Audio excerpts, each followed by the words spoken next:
As somebody who struggles with managing hundreds and hundreds of tasks, today I want to share where my technique is at, because I think my technique's pretty good actually. I use the Franklin Covey time management method.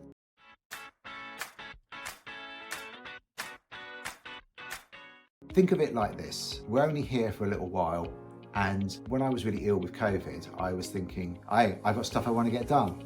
And the problem is often we just kind of spin the wheels through the day, and we're not actually moving a lot of this stuff forward. We're not actually developing, growing as a person. A couple of things that I really like to do. The first one is have these 5 minutes a day task. So every 5 minutes, working on my Spanish, working on my piano practice. Okay, not necessarily relevant for work, but every day I do that for 5 minutes. So let's get on and let me show you today how I manage my day list, because I use Todoist to manage my yearly, like lofty goals, yearly, quarterly, monthly, weekly. But then the day list, I write on a bit of paper. But today we're going to draw it on the whiteboard so you can see how it works.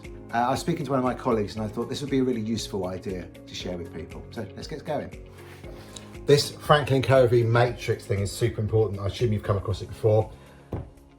Urgent and important, group A tasks. Not urgent but important, group B tasks. Urgent but not important, group C tasks. Not urgent and not important, group D tasks. Then there's a couple of other tasks that we have as well. One is delegate upwards. One is delegate downwards. And then one is to move to later. And then one is to cancel. Oh, and also, I'll show you a bit later, this is done. Now it's very important that you use a tick for done. I love doing this on paper because it's much better. This Franklin Covey time matrix is what you always want to be thinking about.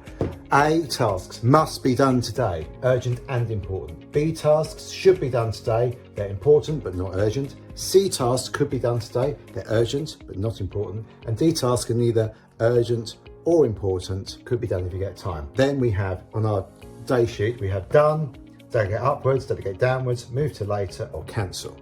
The mistake most people make when it comes to this system is they spend too much time in box A and not box B. It says that in the book. You want to spend your time in quadrant B, doing those things that are important but not urgent, as much as your day should be spent here. Also, the big mistake is people put too many things on their day list. You only want 3 to 5 things because you want to get them all done that day. If you're like me and get easily distracted, it's really important that you write the most important things you're going to get done today. Some A's, some B's. Another couple of symbols I use, which I'll show you in a minute. This is a T symbol, and then we've got an E symbol. So these I list separately. These are phone calls and emails that I want to make. And I list those separately and I do them in batches throughout the day. So first thing in the day, especially with vendors, it's really good to ring them. In the middle of the day, at the end of the day. And then when I speak to my team, I schedule those calls in, normally in the morning and in the afternoon as well. You can get sheets like this. This isn't my office, but there's one here to write your day list on. Or you can use an exercise book, either is fine. I quite like this system. I'm just looking at whether it's done. Yeah, I see this is not my desk, but there's all the A, B's and C's written out. So it's all good.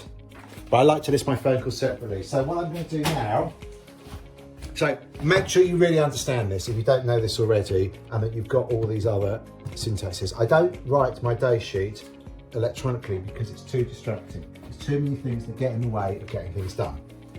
So what I think about is like today, let me just think about today. I want to do my videos. Now, when it comes to SMART goals, I always try and write my task with SMART goals. So you've got two options. You can either just write the thing here and then record what you want to achieve somewhere else. So my goal is to do a video every day. I'm sure you've seen that. I do a video every day. It took a little while to work up towards it, but that's my goal. So I don't need to do any more than that because I know that my goal today is to record some videos and get them ready to be published.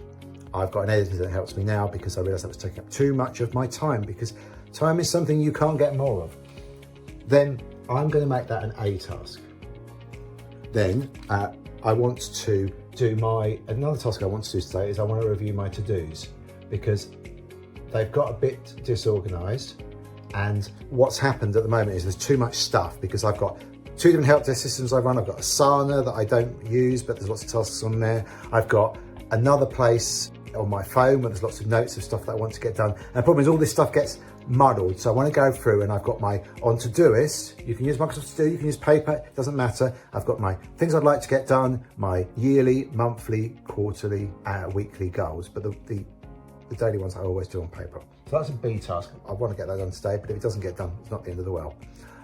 The reason I need to get this video done today is because my video editor, he's going on holiday, so it needs to be done today, preferably yesterday, but I didn't get time.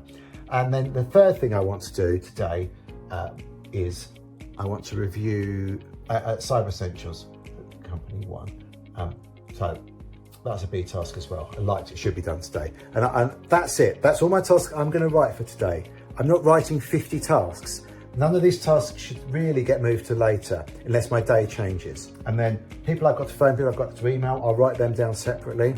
And then each day, I've got that as a bit of paper. At the end of the day, anything I haven't got done gets written on the next day's to-do list for 3 days maximum. Because if you haven't done it after 3 days, either you're procrastinating or it doesn't need doing. It's really important, and this is the mistake that I made for a long time with these to-do lists. It's just the endless to-do list of doom. Don't do that. Just write the things you're going to get done today down. Super powerful. Write down the phone calls and the emails you need to make, and you can batch them together. You can spend half an hour knocking out emails. And I've mentioned this many times before. I've done several videos on this. Turn off the distractions on your phone, on your emails. We don't want plinging and plonging. If it plings and plongs, you're doing it wrong.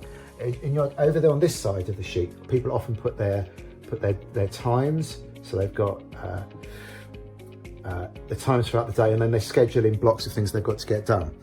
You should have a master day sheet, so you structure your day the same each day. And at the weekends, obviously, you shouldn't be working. My attitude is most definitely 35, 40 hours a week, that's it. If you haven't got it done in that time, you're not managing your time effectively. There's obviously exceptions sometimes, but generally, the more hours you work, the less productive you are. People that work part-time often say they get a lot more done, because when someone says, can you just help me with, no, I've got to get this done. I've only got 2 hours and it's going to take 3. So, obviously we've got AI coming on board now. You can use AI to try and structure your tasks. You can record with Otter.ai a transcript of a meeting and then run it through ChatGPT and say, give me a task list sorted by the people. I did this recently after a meeting. So much less work. And then I've got to-do lists for each person, and I can just chase them on each one.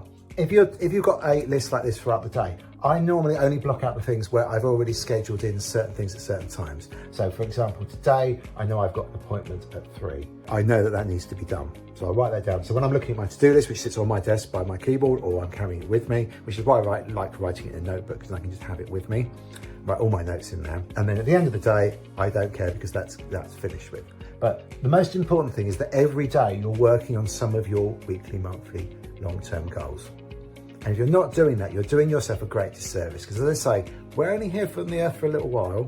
And if you don't spend the time doing the things that you want to get done, and there's no need to write down like, oh, I wanted to go climb Mount Everest, fix world hunger. These are not projects or tasks that make any sense. It may be that you'd like to contribute to these things. And when you're doing your SMART goals, think about if it's realistic in the time frame you've given it. And the last point I want to leave you with, this is super important. People always underestimate what they can do in the long term, and they overestimate what they can do in the short term. So just a few tasks each day, and do it 5 minutes a day of a task, really gets you moving. I'm not a motivational coach, remember, I'm an IT guy. The first day of doing something, learning some skill, is the hardest. Once you've done the first day of doing that thing, you'll be way better than a lot of other people. I was listening to coaches talk about this recently. So try and focus every day on moving some of these things forward. So my task every day is 5 minutes of Duolingo, 5 minutes of piano practice. And over time, I get better. It's a very slow process, but it means it gets done. And I'm really committed to every day doing that.